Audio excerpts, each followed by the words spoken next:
আজকে হঠাৎ করে আমার বাসায় মেহমান আসলো। মেহমান এসেছে, আমার আম্মা জান অনেক বেশি আনন্দিত। মেহমানদেরকে মেহমানদারি করলো। কিছুক্ষণ পর মেহমান যখন বিদায় নিয়ে চলে গেল, হঠাৎ করে আমার আম্মা জান ডেকে বলতেছেন, বাজান অনেকক্ষণ ধরে তোমাকে খুঁজতেছি কিছু কথা বলার জন্য। আমি মনে মনে ভাবলাম যে আমার আম্মা জান তো কোনোদিন আমাকে এমন করে কথা বলে নাই, আজকে হঠাৎ কি হলো? আম্মা জান আমাকে ডেকে বলল, বাজান সবচাইতে দুঃখের বিষয় হচ্ছে ওইটা, বিগত 10-15 বছর আগে যখন কোনো মেহমান বাসায় আসতো, তখন মেহমানদের দিকে মেহমানদারি করার জন্য আমরা প্রস্তুতি গ্রহণ করতাম।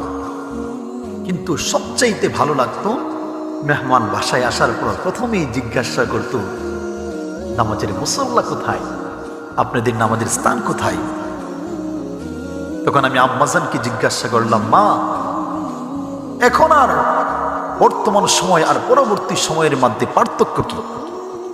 আমার আম্মাজান ডেকে বলল, এখনকার মানুষ মেহমান হিসাবে আসে, আমরা তাদেরকে সর্বোচ্চ সম্মান প্রদর্শন করি। সবচেয়ে দুর্ভাগ্যজনক বিষয় হলো এখনকার মানুষ আইসা নামাজের মুসল্লা খুঁজে না, এখন প্রথমে আইসা জিজ্ঞাসা করে, আপনাদের ঘরে কি টাইপ সি চার্জার আছে? ফোন চার্জ দেওয়ার জন্য টাইপ সি চার্জার খুঁজে। এই জাতি কতটা ধ্বংসের মুখে চলে গেছে।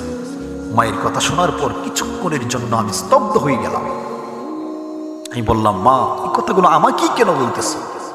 কিছুক্ষণ পর মা প্রশ্নের উত্তরে জবাব হিসাবে দিল, তুমি যে সবসময় আমাকে এই দেশের উন্নতর কথা নিয়ে কথা বলো, এই দেশ অনেক এগিয়ে গেছে, তুমি কি জানো আমাদের দেশ আগের চেয়ে এখন বর্তমান সময়ে বেশি ডাউন হচ্ছে?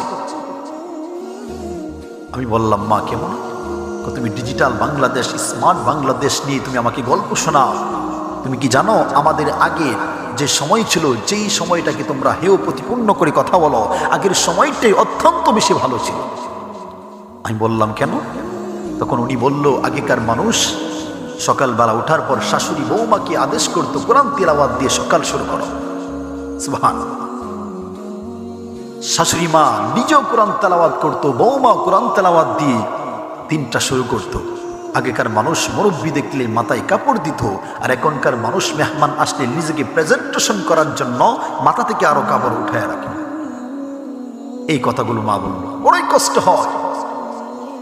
হে আল্লাহ, তুমি আমাদের এই জাতিকে পরিবর্তন করে দাও। সবাই বলুন আমিন।